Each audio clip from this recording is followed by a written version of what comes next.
اللہ سبحانہ وتعالیٰ کا بہت زیادہ شکر ہے کہ آج ہم اس کے نام پر یہاں جمع ہیں، اس کا ذکر کرنے کے لیے، اس کا شکر ادا کرنے کے لیے، اور اس کی بھیجی ہوئی کتاب اور اس کے رسول صلی اللہ علیہ وسلم کی سنت سے اپنی زندگی میں رہنمائی حاصل کرنے کے لیے۔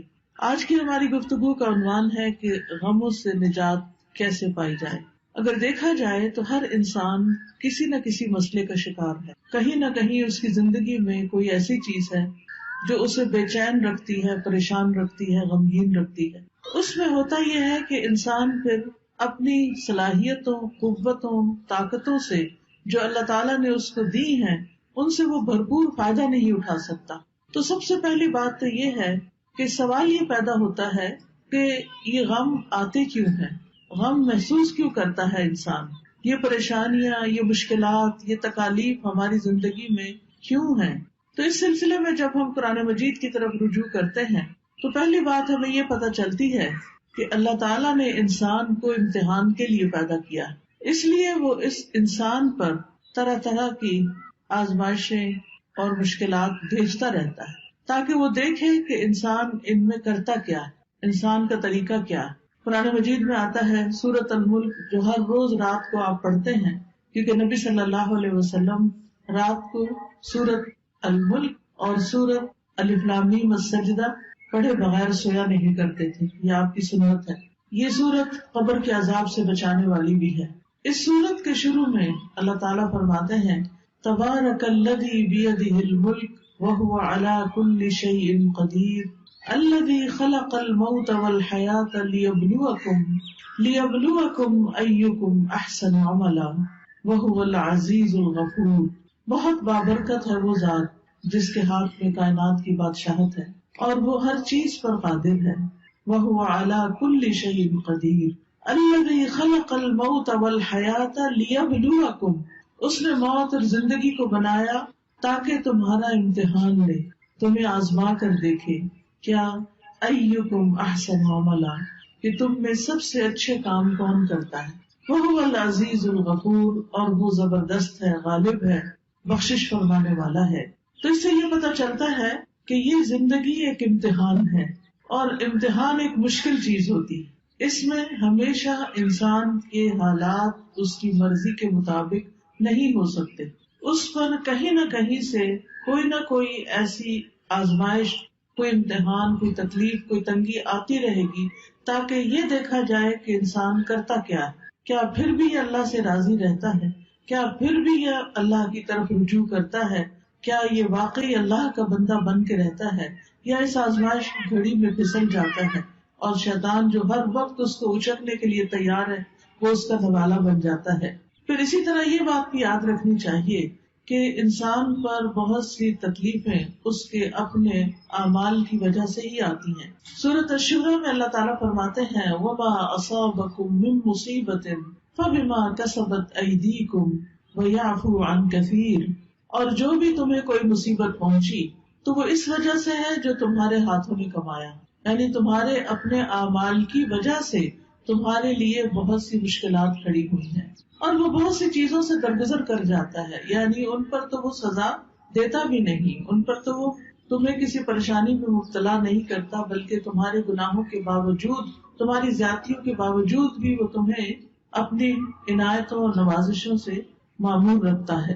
پھر اسی طرح یہ ہے کہ انسان بعض اوقات اللہ کی عبادت سے منہ موڑتا ہے، اللہ کے ذکر سے منہ موڑتا ہے تو اس پر کوئی تکلیف آ جاتی ہے، کیونکہ اللہ نے ہمیں اپنی عبادت کے لیے پیدا کیا ہے۔ سورۃ الذاریات میں آتا ہے وَمَا خَلَقْتُ الْجِنَّ وَالْإِنسَ إِلَّا لِيَعْبُدُونِ، کہ میں نے جن و انس کو اپنی عبادت کے لیے پیدا کیا ہے۔ تو انسان جب اللہ کی عبادت سے منہ موڑ کر دنیا کا بندہ بننے لگتا ہے تو اللہ تعالیٰ اس کو واپس اپنی طرف لانے کے لیے کسی تکلیف میں مبتلا کرتا ہے تاکہ یہ بندہ اللہ کو یاد کرے۔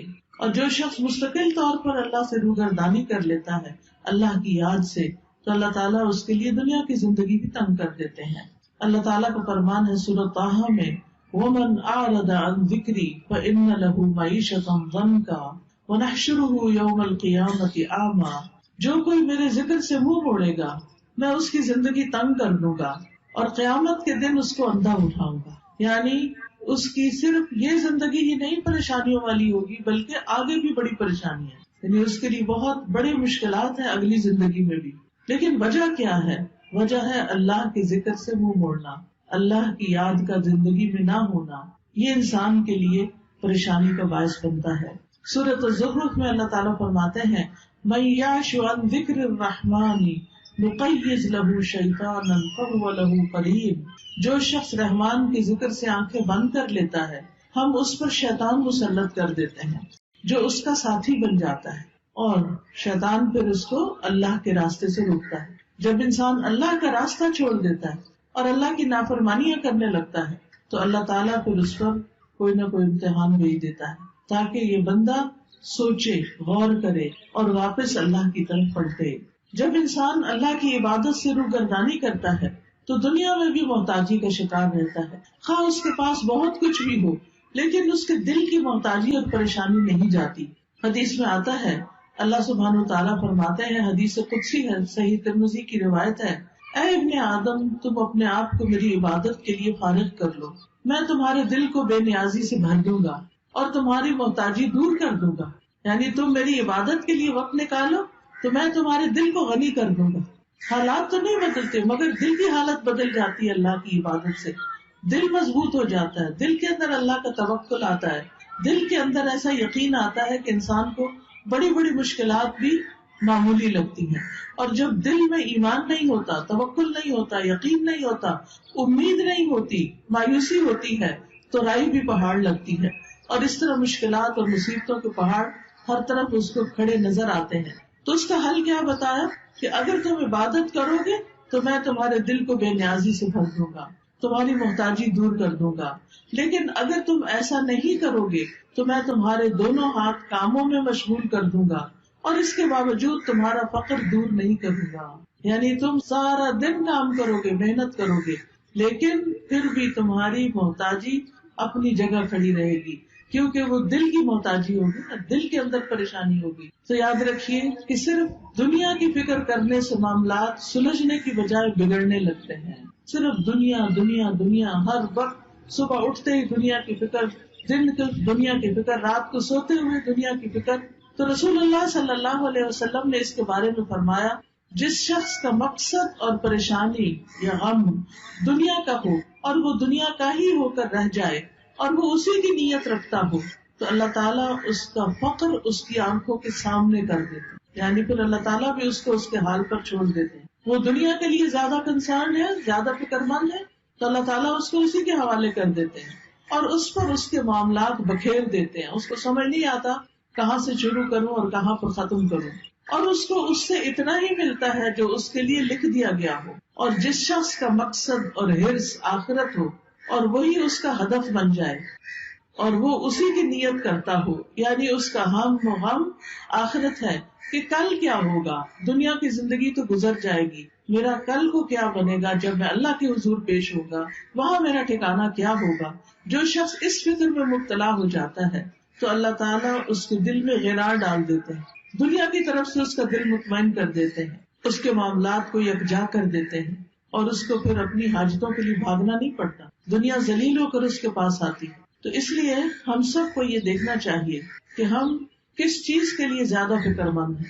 دنیا تو چند دن کی ہے، دنیا کی حیثیت تو ایک مچھر کے پر برابر بھی نہیں. دنیا کا بڑے سے بڑا نقصان ایسا ہی ہے جیسے مچھر کا پر ٹوٹ کے گر گیا ہو، لیکن اصل نقصان، اصل مشکل، اصل پریشانی تو آخرت کی پریشانی ہے جس کے لیے ہم سب کو فکر مند ہونے کی ضرورت ہے. دنیا کی فکر کرنے والے سے رب کی بے نیازی ہوتی ہے. نبی صلی اللہ علیہ وسلم نے فرمایا جو اپنے غموں کو ایک ہی غم بنا لے، جو اپنے غموں کو ایک ہی غم بنا لے اور وہ آخرت کا غم ہو تو اللہ اس کے دنیا کے غموں سے اسے کفایت کرے گا، اس کے دنیا کے غم دور ہو جائیں گے. اور جس کو پریشانیاں ادھر ادھر بھٹکا کر لے جائیں اللہ اس کی پرواہ نہیں کرے گا کہ وہ دنیا کی کس وادی میں ہلاک ہو کر دیتا ہے. تو اس لیے غموں سے بچنے کا، غموں سے نجات کا اصل طریقہ کیا ہے کہ دنیا کی بجائے آخرت کی فکر زیادہ لگا لی جائے. یاد رکھیے جہاں دنیا کی حرص زیادہ ہوتی ہے، دنیا کی محبت زیادہ ہوتی ہے، وہاں اللہ کی محبت میں کمی آ جاتی ہے، وہاں پر اللہ کی محبت میں کمی آ جاتی. نبی صلی اللہ علیہ وسلم نے فرمایا قیامت قریب آ چکی ہے، لیکن لوگوں میں دنیا کی ہی ہرس بڑھے گی، یعنی جتنی جتنی قیامت قریب آ رہی ہے اتنی اتنی دنیا پھیلتی جا رہی ہے ان کے سامنے، اور اس کی محبت اور اس کے پیچھے بھاگنا اور زیادہ بڑھتا جا رہا ہے، اور اللہ سے دوری میں ہی اضافہ ہوگا۔ پھر اسی طرح ہم دیکھتے ہیں کہ جب ہم دنیا کو زیادہ امپورٹنس دیتے ہیں تو دنیا کا چھوٹا سا نقصان بھی انسان سے برداشت نہیں ہوتا، لیکن جب انسان یہ سمجھتا ہے کہ کوئی بات نہیں، یہ چیز چلی گئی تو ہم بھی تو اللہ کی طرف جانے والے ہیں، جیسا کہ سورۃ البقرہ میں آتا ہے وَلَنَبْلُوَنَّكُمْ بِشَيْءٍ مِّنَ الْخَوْفِ وَالْجُوعِ وَنَقْصٍ مِّنَ الْأَمْوَالِ وَالْأَنفُسِ وَالثَّمَرَاتِ وَبَشِّرِ الصَّابِرِينَ الَّذِينَ إِذَا أَصَابَتْهُم مُّصِيبَةٌ قَالُوا إِنَّا لِلَّهِ وَإِنَّا إِلَيْهِ رَاجِعُونَ أُولَٰئِكَ عَلَيْهِمْ صَلَوَاتٌ مِّن رَّبِّهِمْ وَرَحْمَةٌ وَأُولَٰئِكَ هُمُ الْمُهْتَدُونَ کہ اللہ سبحانہ تعالیٰ کی طرف سے آزمائش تو ہوگی، امتحان تو ہوگا، لیکن ایسے موقع پر جو یہ کہے انا للہ و انا الیہ راجعون کہ بے شک ہم اللہ کے لیے ہیں اور اسی کی طرف لوٹ کر جانے والے، تو ایسے لوگوں پر اللہ کی رحمتیں اور نوازشیں ہوتی،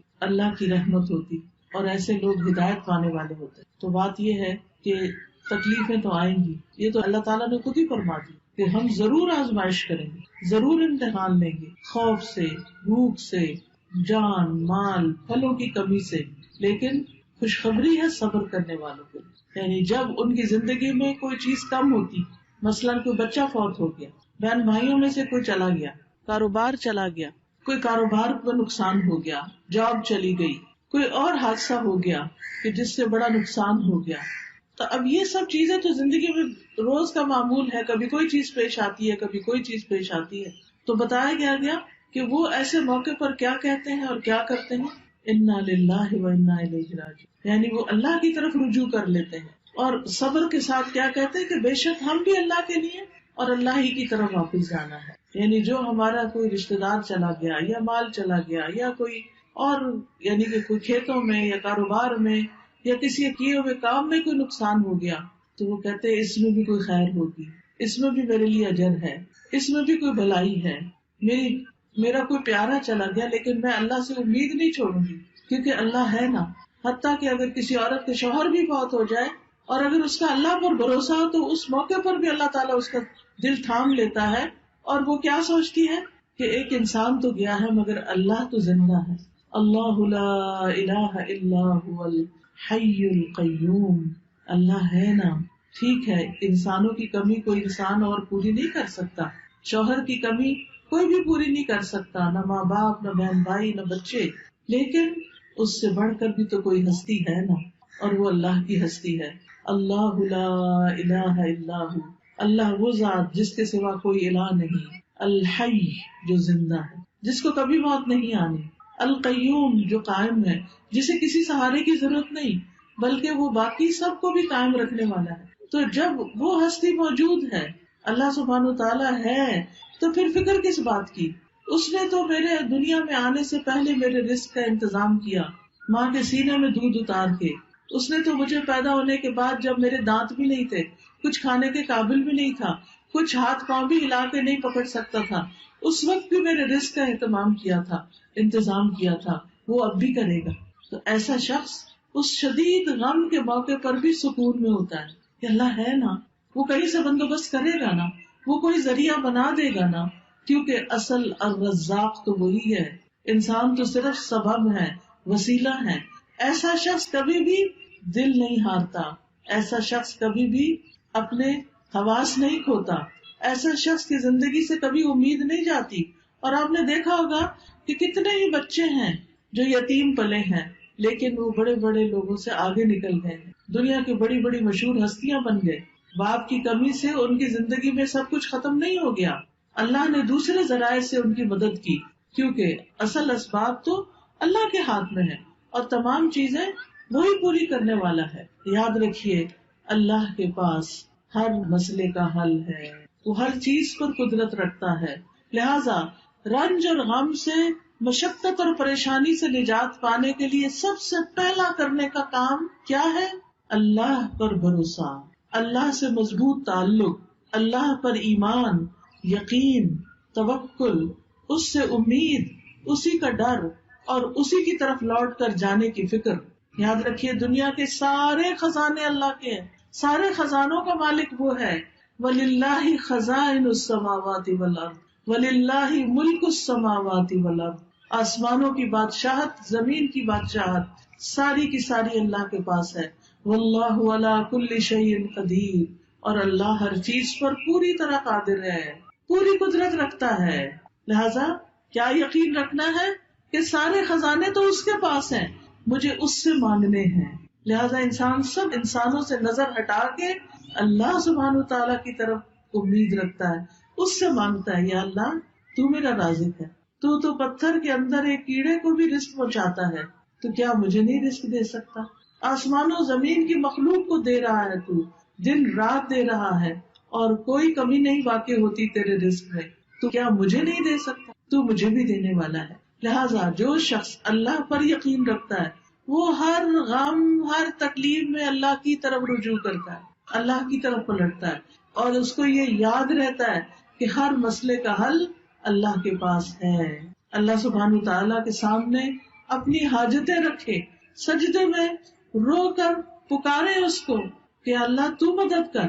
کوئی بھی مسئلہ ہے جو آپ کا، اس کو سامنے رکھ کے، کیونکہ اللہ تعالیٰ فرماتے ہیں اَمَّن يُجِيبُ الْمُضْطَرَّ إِذَا دَعَاهُ وَيَكْشِفُ السُّوءَ. بھلا کون ہے جو لاچار کی فریاد رسی کرتا ہے جب وہ اسے پکارتا ہے اور اس کی تکلیف کو دور کرتا ہے؟ کوئی اور ہے؟ نہیں، کوئی بھی نہیں. آپ دیکھیں کہ جب انسان غمگین ہوتا ہے، دکھی ہوتا ہے، پریشان ہوتا ہے، اس کی آنکھوں سے آنسو جاری ہوتے ہیں، تو پاس پڑے ماں باپ بھی سو رہے ہوتے ہیں، باقی دنیا بھی آرام کر رہی ہوتی ہے، ہر کوئی اپنے مسئلوں میں پریشان ہوتا ہے، لیکن آپ کا رب جاگتا ہے. لا تأخذہ سنۃ ولا نوم.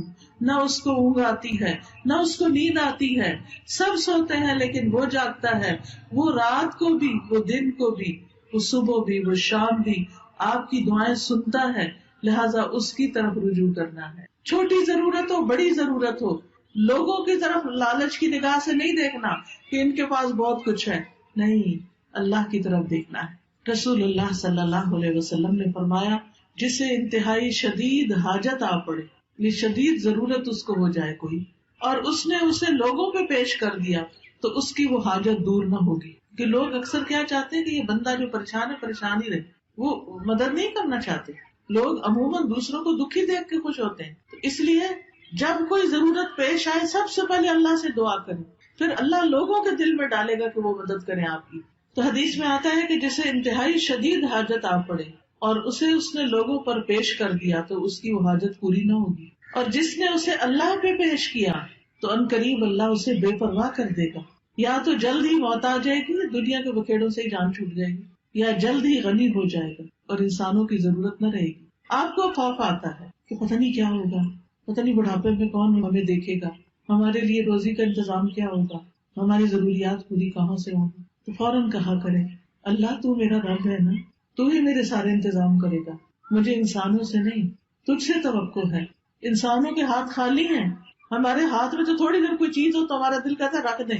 ایسے ہی ہوتا ہے نا، ہم اپنے ہاتھ بھر کے رکھ بھی نہیں سکتے، مٹھی میں کوئی چیز ہو چھوٹی سی بھی تو تنگ آ جاتے ہیں، وہ کہتے ہیں یہ کہیں رکھ دے. ہمارے ہاتھ خالی ہیں، خالی آئے تھے، خالی رکھنا پسند کرتے ہیں اور خالی جائیں گے. بھرے ہوئے ہاتھ تو اللہ کے ہیں، ان سے کیوں مانگتے ہیں جو خالی ہاتھ؟ ان سے کیوں توقع ہے جن کے پاس کچھ نہیں؟ اس سے کیوں نہیں توقع رکھتے جس کے پاس سب کچھ ہے؟